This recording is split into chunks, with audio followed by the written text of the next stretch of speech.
Vamos a presentar el hipotiroidismo y vamos a iniciar entonces con lo que es la definición. Sí, dale lo siguiente, porfa. Entonces, el hipotiroidismo tenemos que es pues una situación o un síndrome en el cual consiste en la disminución de la presentación, de la aparición, de la segregación, de la producción o de la acción de las hormonas tiroideas en diferentes grados. Y estas pueden clasificarse según el origen de la afección o también de la aparición de síntomas clínicos que tenga el paciente. Entonces, recordando un poquito al principio de la exposición de Valentina y de Manuela, el eje hipotálamo, hipófisis, tiroides, y al que además le vamos a agregar un espacio adicional que sería como el tejido. Entonces tenemos allí el hipotiroidismo primario, que es como tal un ataque o una afección directamente de la glándula tiroidea y que además se subdivide en hipotiroidismo primario clínico, que es cuando el paciente tiene sintomatología asociada al hipotiroidismo y bioquímicamente encontramos en los exámenes una T4, una TSH,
el otro tipo es un hipotiroidismo periférico, que es cuando hay una disminución o una resistencia a la acción de las hormonas tiroideas como tal en los tejidos periféricos en el organismo. ¿Listo? Hablando de la epidemiología, este es el trastorno clínico endocrino más común que se presenta a nivel mundial. La proporción entre mujer y hombres es 4 o 5:1 y tiene una mayor prevalencia en los pacientes mayores. Esto varía como tal, la etiología primaria o principal varía dependiendo de la zona del mundo en el que estemos, porque hay diferencias como tal en los países desarrollados y en los países en vías de desarrollo. En los países desarrollados la principal causa es la tiroiditis de Hashimoto, que es una enfermedad autoinmune, donde se hace, pues donde hay presencia como tal de anticuerpos antiperoxidasa de la tiroides y antitiroglobulina. Y en los países en vías de desarrollo está principalmente asociado a un déficit nutricional de la ingesta de yodo. Otras de las causas principales que generan el hipotiroidismo está la iatrogénica, como tal por atender a los pacientes hipertiroideos con el yodo radioactivo, con la ablación de la glándula o con la resección quirúrgica de la glándula, como nos explicaban ahora, pacientes en estado de gestación o en estado puerperal o pacientes con uso crónico de medicamentos como la amiodarona y como el litio.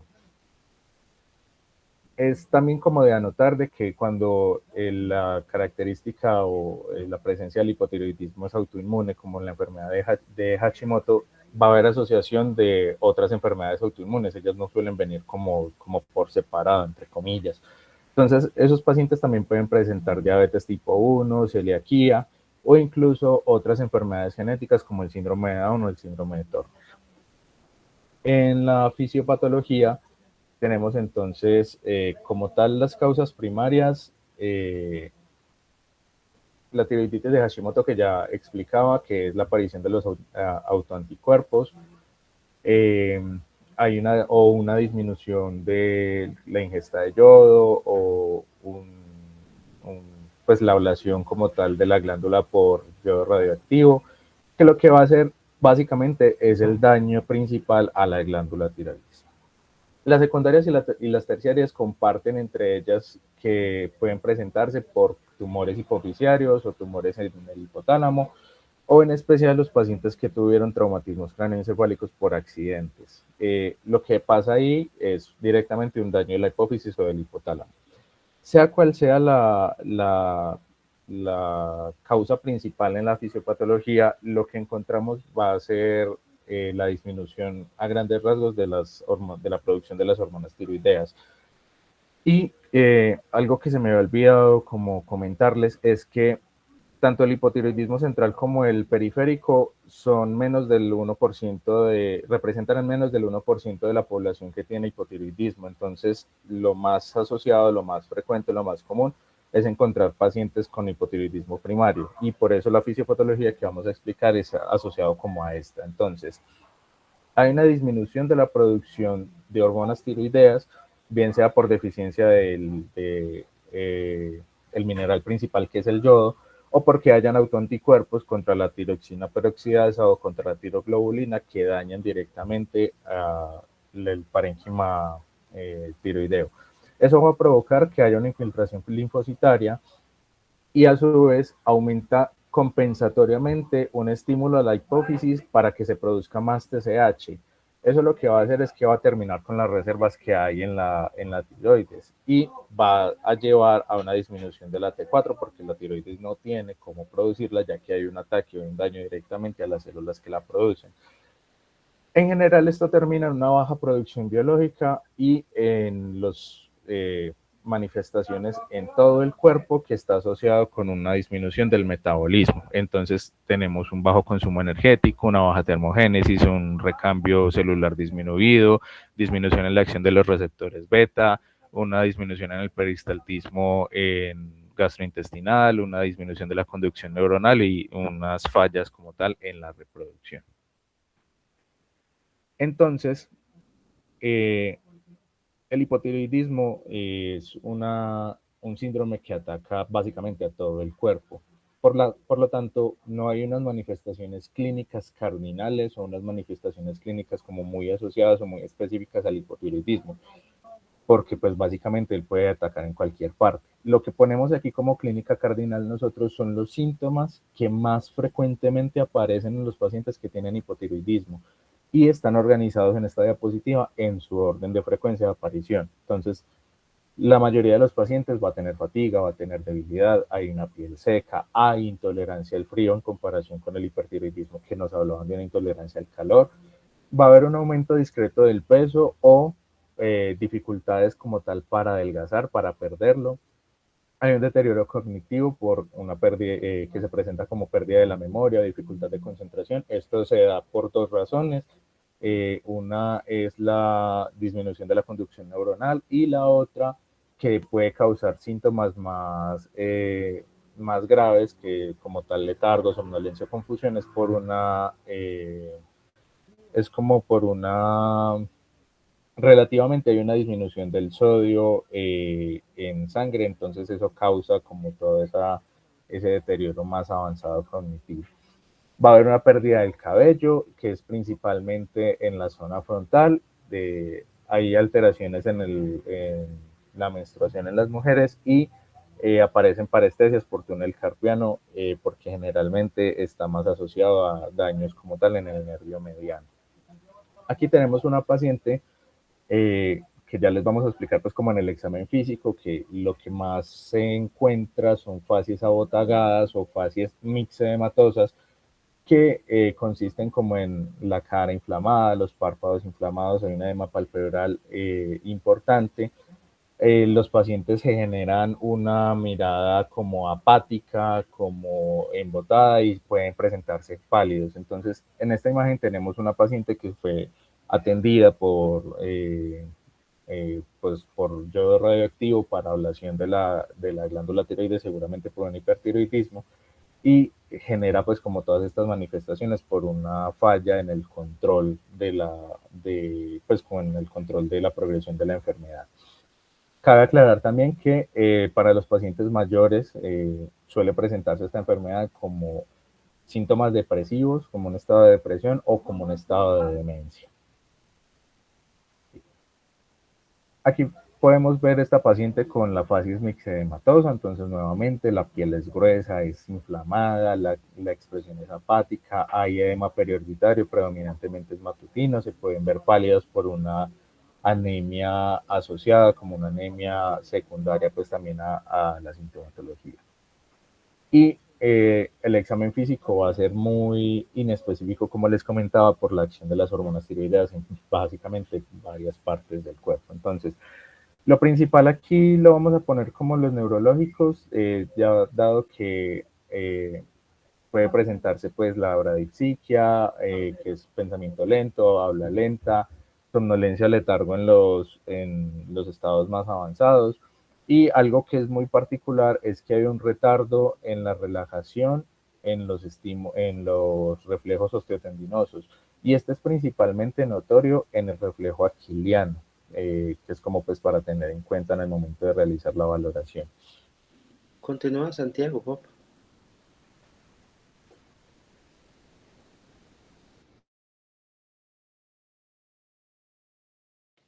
Ah, ya. Listo. Listo. Ya posterior, bueno, en el examen neurológico, entonces el reflejo en sí, la fase de contracción, pues se va a encontrar. Lo que va a pasar es que al momento de relajarse este músculo, al relajarse este reflejo, se va a encontrar una relajación lenta, principalmente pues el aquiliano. Ya otros hallazgos de pronto del examen físico, podremos encontrar una piel que está seca, fría, que se encuentra áspera. ¿Por qué? Pues por esa disminución del recambio celular, ¿cierto? El cabello y las faneras, pues vamos a encontrar que puede haber pues pérdida del cabello, uñas quebradizas y un signo que pues es relativamente sensible, por así decirlo, es el signo de hair toe, que es que la cola lateral de las cejas se va a encontrar con alopecia, o se va a encontrar perdida. En la tiroides, pues hay veces se puede encontrar el bocio, pues obviamente no es muy frecuente, es más frecuente cuando hay procesos autoinmunes, sin embargo tampoco es que se vaya a encontrar en todos los que tengan Hashimoto, y es mucho menos frecuente en estadios finales o cuando tenemos hipotiroidismo secundario. En la orofaringe pues podemos encontrar macroglosia cuando son casos graves, que es el crecimiento de la lengua excesivo. Podemos encontrar una voz ronca y grave, en los ojos podemos encontrar el edema periorbitario, que pues comprende esa facies como abotagada o del hipotiroideo, que en parte es cierto, por este edema y la acumulación de esos glucosaminoglicanos. En la parte gastrointestinal podemos encontrar pues la disminución del peristaltismo, ¿cierto? Teniendo en parte la disminución de los ruidos hidroaéreos y por ende distensión abdominal.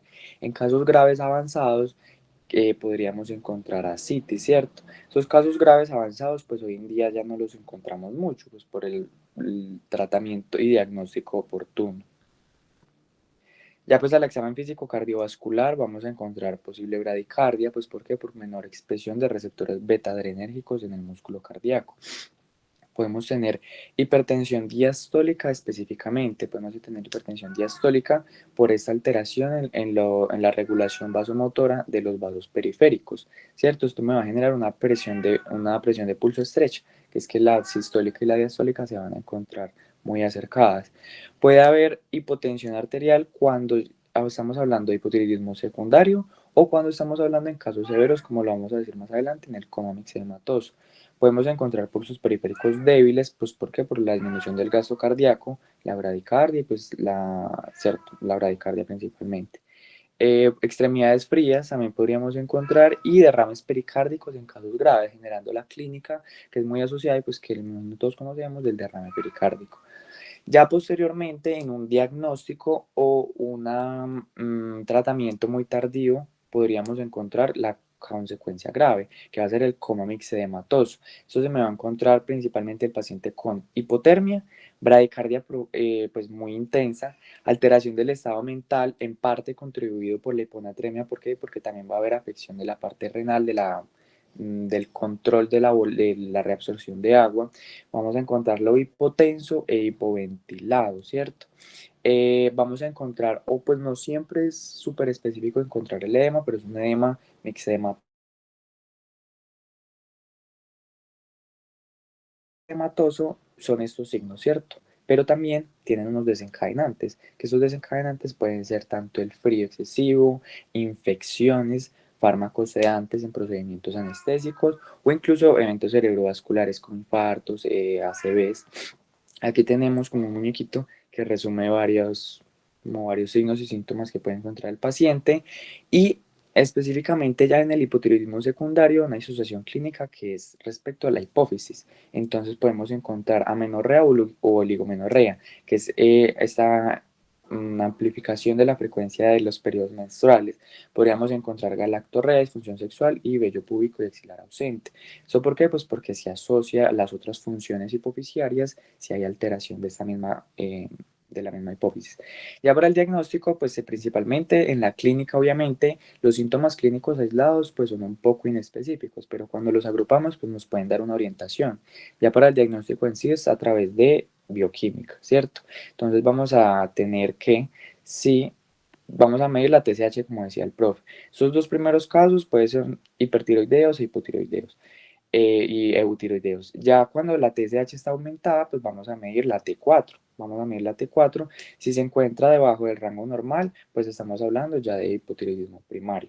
Si la encontramos en un rango normal, ¿cierto? Aquí vamos a hablar ya de subclínico, de etapa subclínica. Aquí vamos a considerar el tratamiento con levotiroxina cuando la TSH se aumente por encima de 10 y además tengamos las pruebas de anticuerpos contra TPO y la tiroglobulina pues positivos. Y si encontramos sobre el rango normal la T4 y la T3, pues no vamos a hablar de hipotiroidismo primario. Ya pueden ser otras causas, como decíamos ahora, de resistencia periférica a las hormonas tiroideas. Ya en los diagnósticos diferenciales, pues podemos tener lo que se parece, obviamente. Entonces, como depresión mayor o trastorno de ansiedad, generando disminución del estado mental, braxiquia. Lo que los va a diferenciar, obviamente, es, por ejemplo, en el trastorno de ansiedad, pues no vamos a encontrar bradicardia, podríamos encontrar principalmente un estado simpático, taquicardia. Podríamos encontrar también anemia como diagnóstico diferencial. Obviamente no va a estar acompañado de la bradicardia, lo mismo que el trastorno de ansiedad, sino que por la disminución de ese componente hemático, pues podemos encontrar, por ejemplo, taquicardia. Síndrome de fatiga crónica, enfermedad de Addison, pues aquí lo agrupo yo un poco en el síndrome poliglandular autoinmune, que es una afección autoinmune que ataca diferentes glándulas. En partes puede encontrarse entonces el síndrome de la enfermedad de Addison y el hipotiroidismo. O sea, el de Addison es un diagnóstico diferencial, sin embargo, podrían coexistir juntas en este síndrome. Una diabetes mellitus muy mal controlada y en el síndrome de Cushing lo podríamos encontrar. Sin embargo, el Cushing, pues vamos a encontrar las estrellas violáceas, la jiba, y pues ya otro podría ser la insuficiencia cardíaca. Lo vamos a diferenciar en parte por el tipo de edema que se va a generar. Ya en el pronóstico del tratamiento, hoy en día el pronóstico pues es excelente si el diagnóstico y el tratamiento es oportuno. Se da principalmente levotiroxina sódica, es una tableta, son 1.6 microgramos por kilogramo al día, creo que es. La medicación, obviamente, de las causas irreversibles, pues obviamente es medicación por vida. Hay causas pues reversibles como lo son, por ejemplo, el hipotiroidismo postparto, que es por una desregulación de la respuesta inmune. Y el pronóstico obviamente es peor si se retrasa el diagnóstico o el paciente es un paciente mayor con cardiopatía previa o si se desarrolla la etapa de coma mixedematoso, que como les decía, hoy en día ya no es tan frecuente encontrar este tipo de patologías o de secuencias en la enfermedad natural en la historia natural de la enfermedad, pues por el diagnóstico temprano. Y aquí tienen la bibliografía. Muchas gracias. Listo, doctores, ok, muy bien. Bueno, es, es digamos que dentro de las patologías endocrinas, después de la diabetes, la segunda más frecuente. Y es una condición que ustedes ven de manera recurrente o van a ver de manera recurrente en sus consultas médicas. Muchas veces ustedes hacen el diagnóstico y en otras ocasiones simplemente se encargan de hacer el manejo o el seguimiento del paciente. Pero es una patología supremamente frecuente e importante reconocer, sobre todo en el contexto ambulatorio. Es poco, como lo explicaba Santiago, es poco común ver hoy en día pacientes con un mixedema, realmente. A veces incluso uno los ve con TSHs de 100, así yo las he llegado a ver en su momento, pero clínicamente, si bien tienen muchas manifestaciones, no llegan a un estado de hablar de un mixedema. Muchas veces vienen es por otras manifestaciones relacionadas a complicaciones, como por ejemplo lo que hablaba y que también lo vimos ayer en la clase, la hiponatremia. Como la hiponatremia es un evento relacionado con hipotiroidismo, muchas veces los pacientes llegaban con sintomatología neurológica relacionada a hiponatremia y claro, al hacer el enfoque que vimos ayer, una hiponatremia, luego decíamos si es hipotónica y si es hipotónica euvolémica, pues uno pensaba en hipotiroidismo y se le medía la TSH efectivamente. Ahora, con respecto a las manifestaciones clínicas, miren que hay algunas que se comparten, ¿cierto? Hay algunas que se comparten con el hipertiroidismo, pese a que la fisiopatología es diferente, pero miren que hay ciertas manifestaciones, como en el caso de la hipertensión, que puede estar presente en las dos, ¿cierto? De manera, pues, como para que lo tengan claro. Pero por lo demás, miren que la caída de cabello es algo que también puede estar en las dos, ¿cierto? Lo de la caída de las cejas en la parte lateral, eso ya lo habíamos visto incluso en la clase, que es una cosa muy esta alopecia en la región de los párpados, de la ceja, perdón. Pero miremos que el resto de manifestaciones clínicas a nivel cardiovascular, a nivel gastrointestinal, ¿cierto? Suelen ser, ¿cierto?, compuestas, contrarias a las que veíamos en el hipertiroidismo, pero el mensaje sigue siendo el mismo. Hay que preguntar activamente otras manifestaciones. Estos pacientes no suelen llegar a urgencias, suelen llegar a consulta externa. Muchas veces suelen llegar simplemente con síntomas tales tan vagos como decir, vengo por astenia. O sea, porque recuerde que esto lo hemos visto en síndrome constitucional, ¿cierto? Vengo por astenia, ¿cierto? O muchas personas vienen directamente porque notan que no han perdido peso, que antes ha ganado, pero no ha ganado, pues tampoco una cosa exagerada. No me voy a decir ahorita que el hipotiroidismo explica una ganancia de 20 kilos, tampoco, ¿cierto? Lo que se sabe es que los aumentos de peso están oscilando en torno a unos 4 kilos, un poquito más de 4 kilos, pero tampoco pues una ganancia exagerada, ¿cierto? Ahora, de todas esas manifestaciones, que algunas de ellas son pues bastante inespecíficas, como la constipación, la somnolencia, la intolerancia al frío, hay alguno de esos que lo dijeron y me parece muy, muy, muy bueno, que fue el retardo en la recuperación del reflejo aquiliano. Ese es el signo más confiable de todos en cuanto a diagnóstico de hipotiroidismo. Y hay que dejar claro que ese retardo en la recuperación, no como tal que tenga una hiporreflexia, no es lo mismo, ¿cierto? Muy bien. Con el tema del diagnóstico, muchachos, ya luego cuando ustedes tienen la clínica, que ya la vemos e incluso ya la conocemos porque seguramente algunos de ustedes acá que tengan familias con el diagnóstico, es importante, como pasaba con el hipertiroidismo, es que ustedes hagan una medición de una TSH al inicio. Solamente se hace una medición de TSH. Y lo mismo, ya hemos visto que los valores oscilan entre 0,4 a 4,2 más o menos, ¿cierto? Según la bibliografía donde se lea y donde se estudie. Cuando la TSH te sale alta, hay que mirar qué tan alta, ¿cierto? Hay que ver qué tan alta te sale. Si a ti te sale una TSH, doctor, por encima de 10, ¿cierto? Te sale una TSH por encima de 10, ya esto directamente confirma el diagnóstico. No necesitas medir T4 libre, listo. Digamos que a diferencia de lo que habla el algoritmo, lo que les estoy diciendo son bibliografía pues más de nosotros.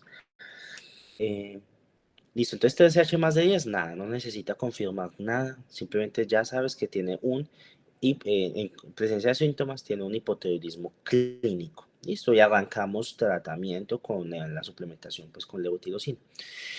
En cambio, si a ti te sale una TSH en un rango intermedio, te sale entre 4,2 y 10, entre 4,2 y 10, Ahí es donde tienes que volver a repetir la TSH, tienes que volver a repetir porque la especificidad en estos casos, en estos rangos es de un 50%, o sea que, pues, ¿qué estamos diciendo?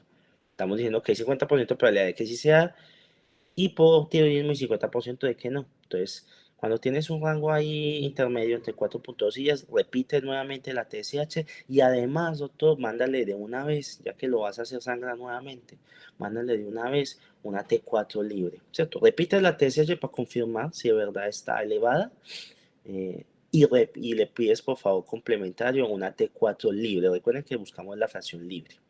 Listo. Una T4 libre y vamos a ver qué pasa. Claro, si vuelve y sale el hallazgo, de la TSH en rango, por ejemplo, es un T4.2 y 10, un ejemplo te salió en 6, un ejemplo 6, 7. Miras entonces la T4 libre. Si la T4 libre te salió normal, entonces esto es lo que nosotros hablamos que es un hipotiroidismo subclínico. Miren que así como hay hipertiroidismo subclínico, también hay hipotiroidismo subclínico. Te sale TSH elevada con T4 libre normal. Listo. Muy bien. Ahora, en cambio tú ves que la T4 libre te sale anormalmente normal, escuchen esta palabra, anormalmente normal. Tú dirías, venga, yo esperaba que la hormona me saliera bajita, ¿cierto? Yo esperaba que me saliera bajita. Yo decía, listo, TSH alta, seguramente la hormona periférica está baja, pues es un hipotiroidismo. Y tú la ves normal, anormalmente normal.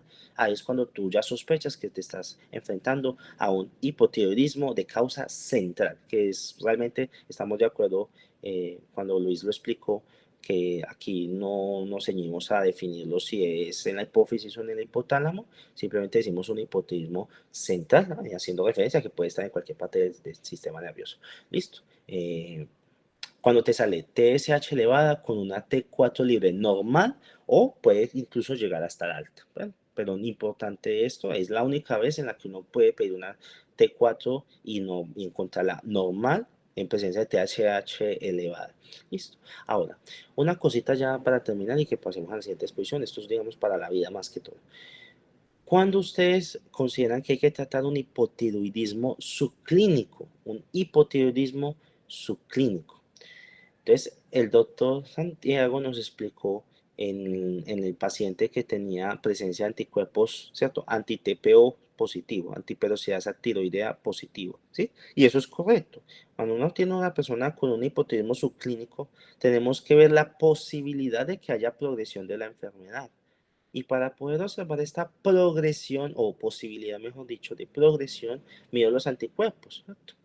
Entonces, cuando le mido los anticuerpos y le salen positivos, pues de entrada lo trato. Sin embargo, hay otras condiciones, aparte de tener anticuerpos anti-TPO positivo, otras condiciones en las cuales se debería de tratar un hipotiroidismo subclínico, ¿cierto? Por ejemplo, si es una mujer que desea quedar en embarazo o está en embarazo, toca manejarle ese hipotiroidismo subclínico, ¿cierto? Y toca tener un control más estricto de la TSH, entonces toca tratarla.